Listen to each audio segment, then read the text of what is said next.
આજે અમે સ્પેશિયલ વડોદરાથી આણંદ આવ્યા છે. યુ કાન ઇમેજિન કે આજે પાછળ સહયોગ દેખાય છે, અમારી એટલી ફેવરેટ છે ને ત્યાંનું પંજાબી ફૂડ એ ખાવા માટે. સૌથી પહેલાં લોકેશન તમને સમજાવું તો આ બાજુ અમૂલ ડેરી છે. જો તમને બેક કેમેરાથી બતાવો, અમૂલ ડેરી છે. અમૂલ ડેરીથી સામે આવશો એટલે એક્સિસ બેંક છે. એક્સિસ બેંકની જસ્ટ બાજુમાં સહયોગ રેસ્ટોરન્ટ. આ સહયોગ રેસ્ટોરન્ટમાં જે પંજાબી ફૂડ ખાવા માટે આવ્યા છે, તમને થશે એવું પંજાબી ફૂડમાં છે શું.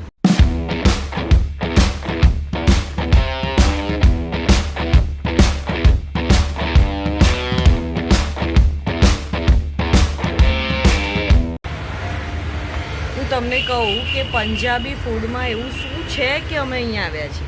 પંજાબી ફૂડ આમ તો મોરલેસ બધે સરખું જ હોય, પણ અહીંયા આગળ તમે નહીં માનો, અમે જ્યારે આવીએ ત્યારે અમે ચાન્સ લઈએ કે કાં તો લંચ કાં તો ડિનર એ અમારે અહીંયા કરવાનું. અને અહીંયા આગળ અમે ઓર્ડર પણ અમારો ફિક્સ હોય છે, કાજુનું શાક અને ચીઝ બટર મસાલા. આ હા હા, હવે વાતો ઓછી કરીશ પણ અંદર જઈને બતાવીશ કે શું છે. પહેલેથી અમે પહેલાં આણંદ હતા તો પહેલેથી જ અમારું ફેવરેટ કે આણંદ આવી એટલે સહયોગની વિઝિટ તો કરવાની જ. ચાલો અંદર જઈએ અને તમને બતાવું અમારો ઓર્ડર અને ત્યાં વાત કરીએ.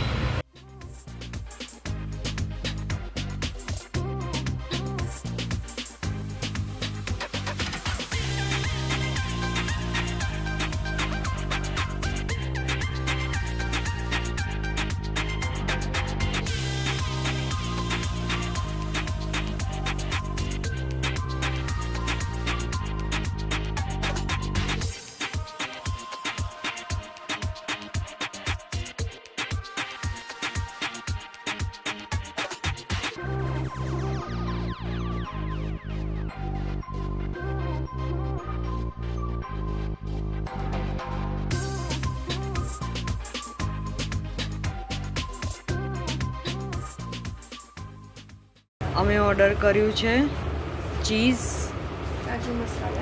કાજુ મસાલા, પછી નરગીસી કોફતા, ચાર છાશ, મસાલા પાપડ, 8 રોટલી.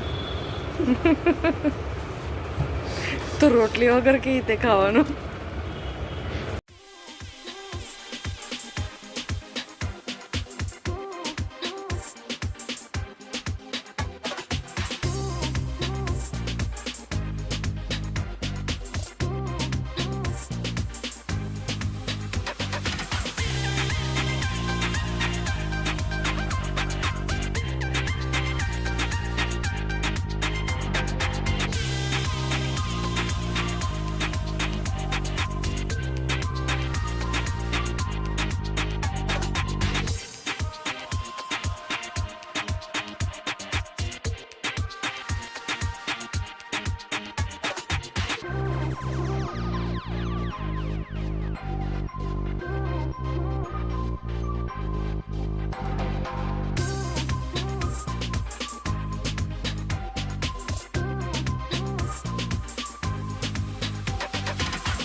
જેમ મેં કીધું હતું કે પંજાબીમાં એવું શું છે,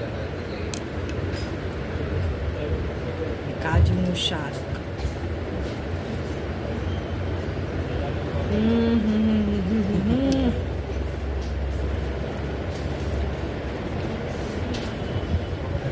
આવવું જ પડે યાર એની માટે અહીંયા, તો જ ખબર પડે. હવે તો પડતો હોય કે ખબર જોવાથી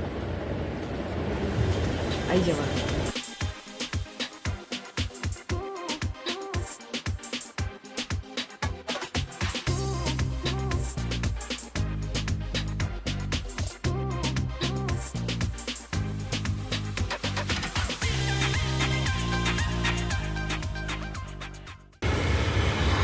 જો આ હમણાં જ અમે ખાઈને નીકળ્યા, જબ્બર સ્વાદ, એવો ને એવો વર્ષો સુધી એક જ સ્વાદ. બસ એક જ વાક્યમાં આણંદમાં રહેતા હોય તો આવો, અને આજુબાજુ રહેતા હોય તો પણ લોંગ ડ્રાઈવ કરીને અહીંયા એકવાર આવો. તો ચાલો ફરી મળીએ એક નવા વિડીયોમાં. ત્યાં સુધી બાય બાય.